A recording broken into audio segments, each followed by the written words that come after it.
So what, you incredible creatures,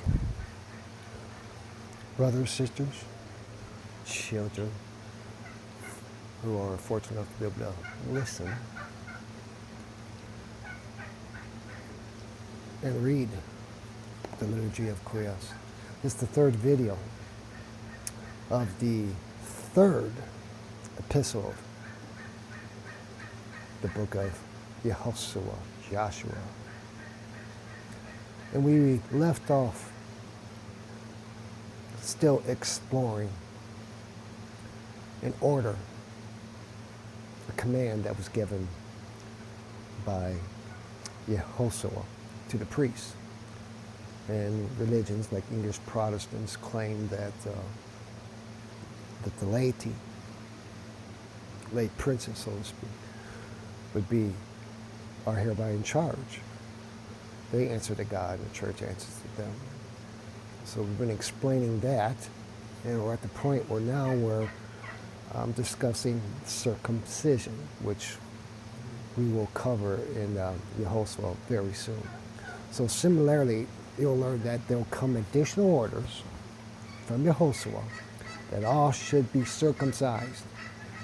Then after this, he even blesses the Israeli people. He read the law, will read the law, and after godly exhortations, renews the covenant between Quies and the Israeli people, the Moses tree.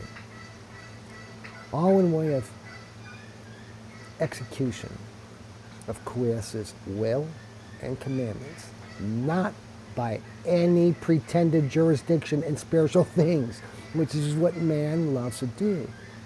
And the prime example of this are these man-made religions.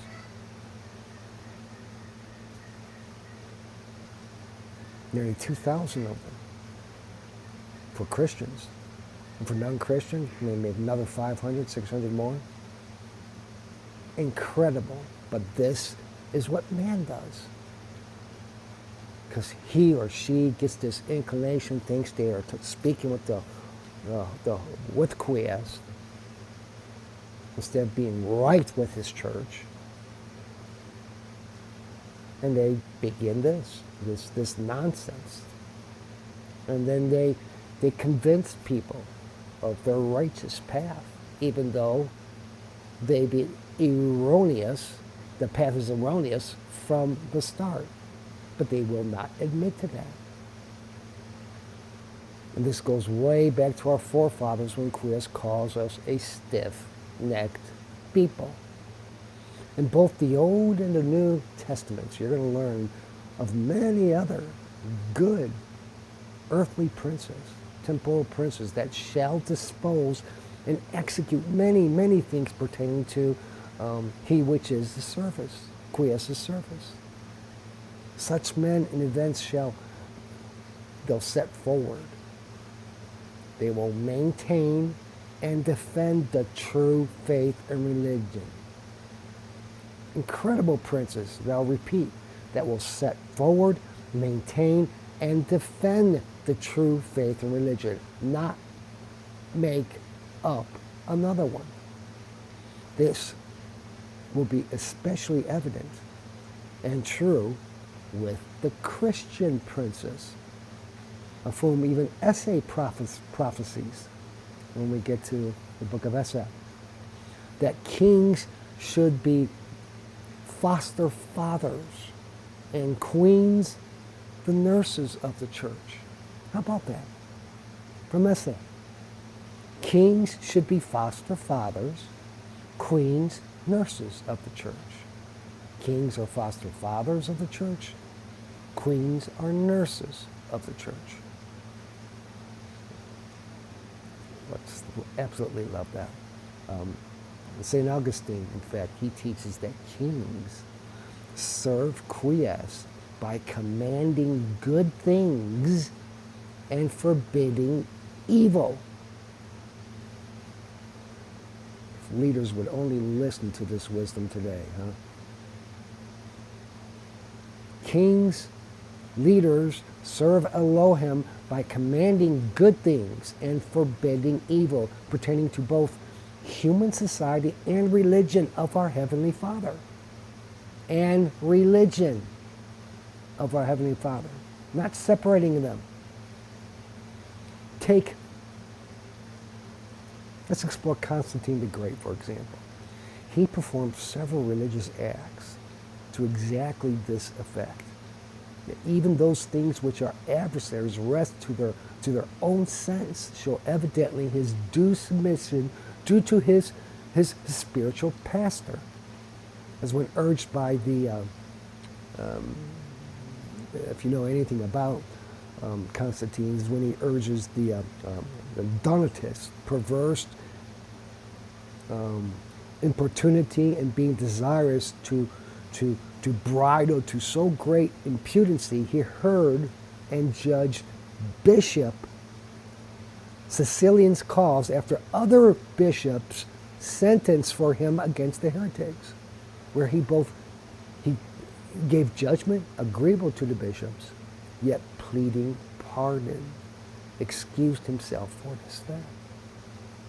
Playing both sides of it, like King Solomon, exquisitely. Understand that this wouldn't be necessary or needed if the judge was competent or even ordinary. But corrupt judges have been in existence since judges were birthed out of Israel. That's where they were birthed out of.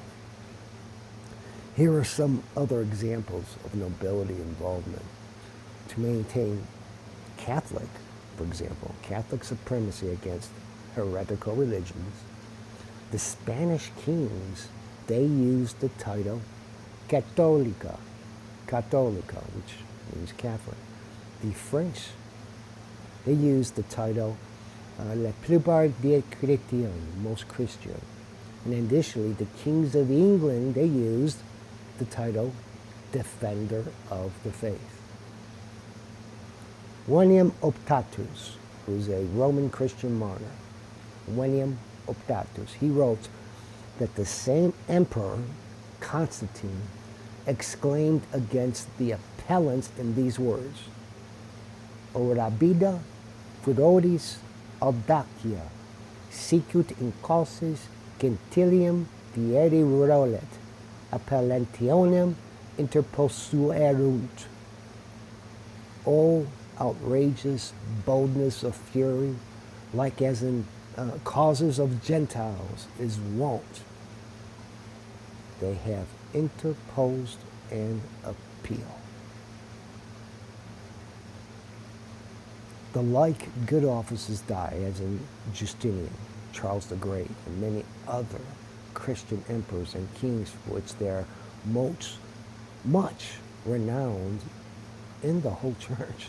And some have been honored for their religious zeal with glorious titles given to them as well as their successors. Justinian, Charles the Great. And now to the Spanish kings from the time Alphonsus, king of Castile, about 800 years gone for expelling the Arians, he was given the title of Catholic, as Michael Rictius, the Neapolitan, wrote.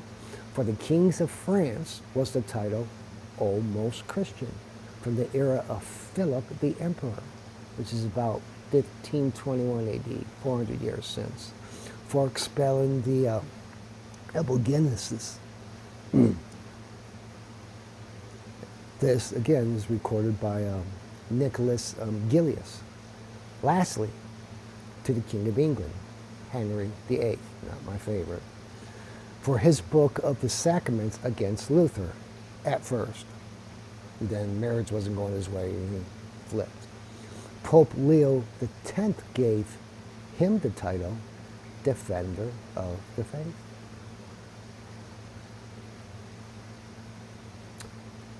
And that's it. That's pretty much all I can add in regards to